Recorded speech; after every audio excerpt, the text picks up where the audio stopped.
Good afternoon. You're watching Business World Live. I'm Jess De Los Santos. Let's go straight to our top story. The Philippine economy remained in recession in the first quarter as GDP continued to shrink in the first 3 months of 2021. Data from the PSA show that GDP slumped by 4.2% year on year in the first quarter, deeper from the 0.7% drop in the same period in 2020. The first quarter print marks the fifth consecutive quarter of GDP slump, making it the longest recession since 1985. That's according to the PSA. The country's GDP fell by a record 9.6% for full year 2020. All three major economic sectors, agriculture, services, and industries, declined in the first quarter. Meanwhile, household consumption was down by 4.8%, while exports and investments also fell. The decline was worse than economists expected. A Businessworld poll of 18 analysts yielded a median GDP decline of 2.6%. NEDA Secretary Carl Kendrick Chua expects better numbers in the succeeding quarters, saying present quarantine restrictions in Metro Manila and nearby provinces are not as stringent compared to the protocols implemented last year.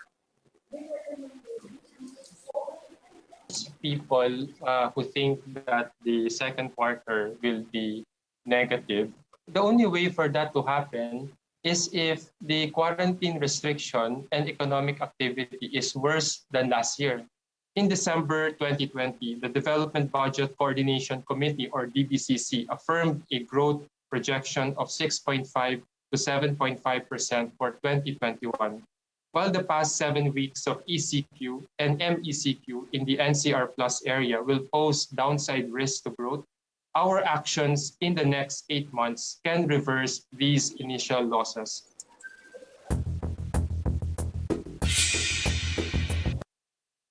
Again, today's big news, GDP contracting yet again, shrinking 4.2% year on year. That extends a pandemic-induced recession to 5 straight quarters, the longest on record yet since the Marcos era back in the 80s. That bit of news sent stocks diving instantly after it was released this morning, with shares going as low as 6,281. But a last-minute buying just before session closed helped lift shares for a muted gain of 0.15% to 6,326.83. That brings the local bourse to a 2-day rally so far.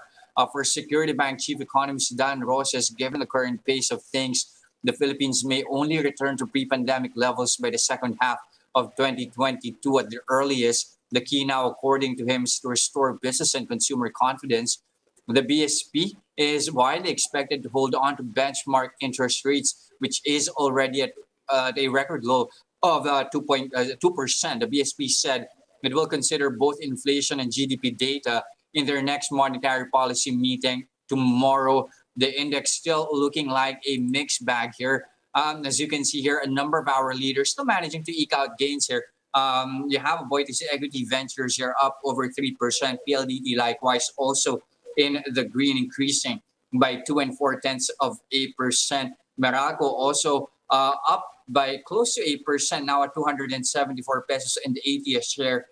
This as the power player eyes lower system loss this 2021. Add to that the completion of some 4.2 billion pesos in projects in the first quarter of the year. Also, you have here LTG making gains as well for today. That's up 0.8% at 13 a share. That's after net income rose by 4.5% to 6.49 billion pesos. A lion's share, of course, of their profit coming from their tobacco unit. That is at 77% at 5 billion pesos. PNB accounting for 16% of the total profit at 1 billion pesos. Their Asia Brewery also now coming in with 211 million pesos in profits. Eaton also, their property unit at 149 million pesos in profits for the first quarter. On the other hand, here you have a number of players also ending the day in the red here. The biggest drag, Metro Pacific, is down over 3%. Alliance Global also sliding by 2.5% to 10 pesos and 12 centavos a share. This is profit slid more than 50%. But let's zero in on the financial space here. That's after loans of commercial banks. Net of reverse repurchase placements fell 4.5% in March. That's versus the 2.7% drop that was recorded in February. Non-performing loan ratio also reaching an 11-year high of 4.21% in March as bad loans continue to rise. This is the worst on record yet since 2009. Looking at the counter here, that dropped three tenths of 8% here. East West Bank is the gauge's best performer here. Security Bank also in the green, but not the same case here for Metro Bank and BPI. BPI being the worst player here for the gauge. That's down 1.2%. Now, moving on to one specific player, just to end things on a positive note here, that's Emperador. After it did manage to eke out gains today, it reported a 43% climb in first quarter net income to 2.1 billion pesos. Those gains buoyed by robust performance in its global business, with sales returning in most international markets like the US and the UK, as well as in Europe. Now, earlier in the trading day, Emperador rose as much as 4.1%, but pared back gains, now ending the day up 0.1% to 9 pesos and 51 centavos a share. Here are other headlines we're keeping our eyes on. President Duterte has declared a nationwide state of calamity for 1 year over the African swine fever outbreak.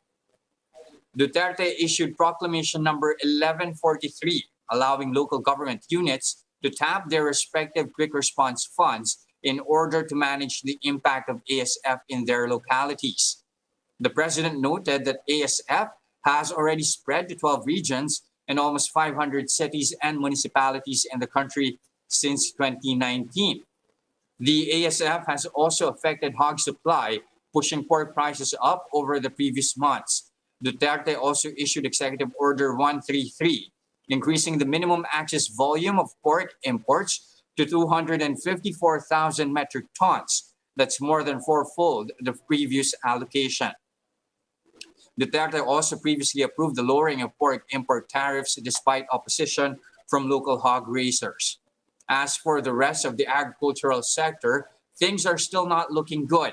Farm output shrank by 3.3% in the first quarter, dragged by declines in livestock and poultry production. Livestock production, which accounts for 14% of agri-sector output, slumped 23%. Hogs, as expected, led a decline in livestock performance. Crops, on the other hand, saw positive output jumping 3.3% due to higher palay and corn production, but not enough to offset the losses in livestock. Now, foreign direct investments dropped once again in February, with investors in cautious mode over the pandemic. Data from the central bank showed FDI inflows fell by 2.2% to $608 million, down from January and from February last year. Ateneo economist Alvin Ang says investors were wary of putting funds in emerging markets such as the Philippines, amid the uncertain business atmosphere being affected by the health crisis. RCBC chief economist Mike Ricafort, however, says recovery in FDI inflows could take place in the coming months as government implements its newly passed tax reform law, CREATE. And the Bangko Sentral ng Pilipinas is expecting FDI inflows to reach $7.8 billion this year, up slightly from inflows recorded last year, but still below pre-pandemic figures.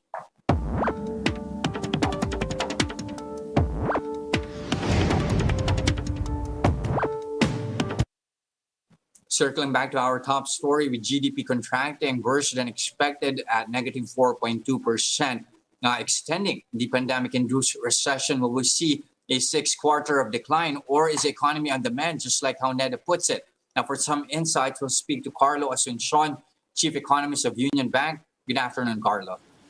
Yes, good afternoon. Thanks for having me. Okay, so looking at your forecast here, you were quite nice. In fact, you were expecting a contraction of 3.6%. What do you think did you miss out on? And majority of economists at that did meet an estimate even pegged at negative 2.6%. Yeah, well, everything seems to have actually gone down. So I think that's the point. And what one thing that I realized is that this may be actually a impact of the real pandemic. You know, we well the first impact is the second quarter, you know, and the succeeding quarters. And then for this one, we were supposed to be actually expecting a positive growth already until recently, just looking at electricity consumption, and it has not actually gone back to the positive. That's why we had to look at it again and check how much has the economy really declined. And it seems that this is really showing us that the economy is really weak, no, and it has shown in this first quarter print. Is there reason to believe that the economy is on the mend at least come the second quarter? I mean, that's how NEDA is putting it. Is there reason to believe that this is going to be realized? Are we seeing bright spots? Yeah, well, for one, we have manufacturing on the mend at 0.5% positive, so that reflects the last 3 months of well, actually 2 months.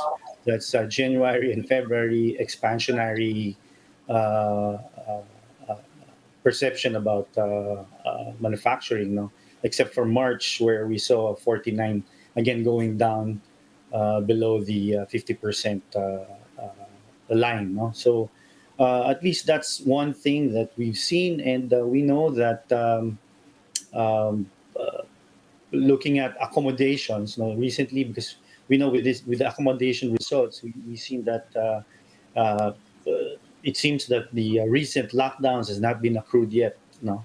And if we're looking at the second quarter, as Neda has referred to as being positive, it's really likely because because of base effects, no? And it's really deep, and that I'd like to give credence to that observation that the environment and the circumstances in 2Q 2020, it's not the same as 2021 2Q. So I think that 2Q 2021 is more, I'd say, more open and more people know what to do, you know, somehow, you know, with movement and it I would say it's a lot better, but I think because of the base effects, it can actually be positive. Okay, so considering that, like what you did mention, there's a possibility that due to low base effects from last year, there's a possibility there's going to be at least growth in the second quarter. By how much do you think? And how will this, or is there a possibility that this perceived growth for the next quarter is going to be offset by a return to stricter lockdowns in the NCR Plus area? Yeah, well, with the our initial penciled number is about 8 to 10%. So we're still going to look at that now, but with the that's already including uh, uh, the current the recent lockdowns, that has happened. But still, we're going to look at it with what the numbers have given us this release. No, so I think that will still change, and yeah, I think it's really possible to have that positive number. But then, what who do you think might actually lead to another contraction for the second Mhm. quarter? What are the possibilities here? Yeah, well, again, if knowing uh, that the Indian variant has is already here. I think the DOH has already admitted that, and knowing that because of the uncertainties of this particular variant, and I think some other variants as well that even caused the recent upsurge, no, for here in the Philippines. No, so those are the I think those are the ones that can actually harm this positive outlook, at least what we see so far, no. Mhm. So I think we have to be really really worried about this. Now, how will this latest GDP data factor in the upcoming BSP policy meeting? Expectation, of course, is that the central bank will maintain rates, but do you see the BSP holding pat for the rest of the year? I think there'll still be a holding pat. I think at least for uh, this first half, no, Mhm. and I think they will really look into how second quarter will look like after well, it comes out probably I think July, and then I think that they'll move from there, no? If ever there is a need to move, or if ever there is, a, a negative a negative growth that comes out from the second quarter. So, but I think from now, for now, I think that they will hold.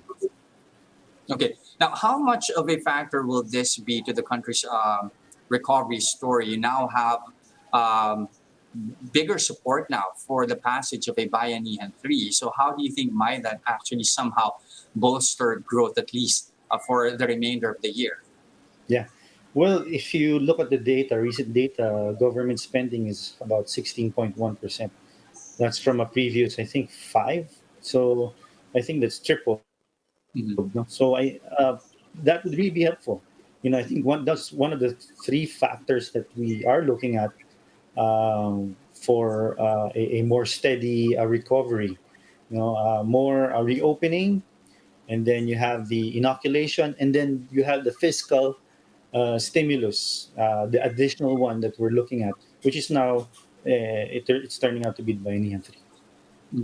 And then this time around, you have, of course, we are expecting additional funds here, especially for local governments here when it comes to addressing concerns over the African swine fever. This after the state of calamity has been declared.